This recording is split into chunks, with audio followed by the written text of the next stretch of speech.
দেখা হাজারো লক্ষ মানুষের সামনে পায়ে হাত দিয়া বলতে চাই রে যুবক, গুনার কাজের কাছেও যায় না, ধারে যায় না। আল্লাহর নবীর কলিজায় আঘাত দিয়া জাওয়ানি টিকানোর মানে হয় না।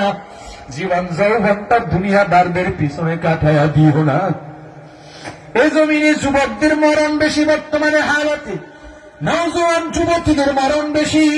যদি না মরে তো গাড়ি অ্যাক্সিডেন্টে মরে, যদি মরার কোন অপশন নাও থাকে লঞ্চ অ্যাক্সিডেন্টে মরে, স্টিমার অ্যাক্সিডেন্টে, বিমান অ্যাক্সিডেন্টে মরে। ওই তো কয়েকদিন হলো নারায়ণগঞ্জের শীতলক্ষায় যে দোতলার লঞ্চটা ডুবা গেল স্টিমারের ধাক্কায়। আমার সমবয়সী মামাতো ভাই, একসাথে ছোটবেলা থেকে বড় হয়েছি, 1 বছরও হয় নাই, বিয়ে করেছে, এখনো সন্তানও হয় নাই।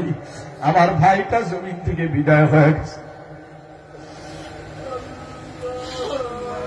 ও আমার পদ্মার আলে মায়েরা, ও আমার বোনেরা, আর কত বেপর্দা, আর কত বেনামাজি, আর কত বেহায়াপনা, বেরেল্লাপনার জিন্দগি। এই দুনিয়া থেকে যেহেতু বিদায় হওয়া লাগবেই, অতএব আল্লাহ আল্লাহর রসুলের তরিকায় চলে আসো, জিন্দগি একটু কাটায় দেই। আহারে দুনিয়ার হায়াতটা কতদিন।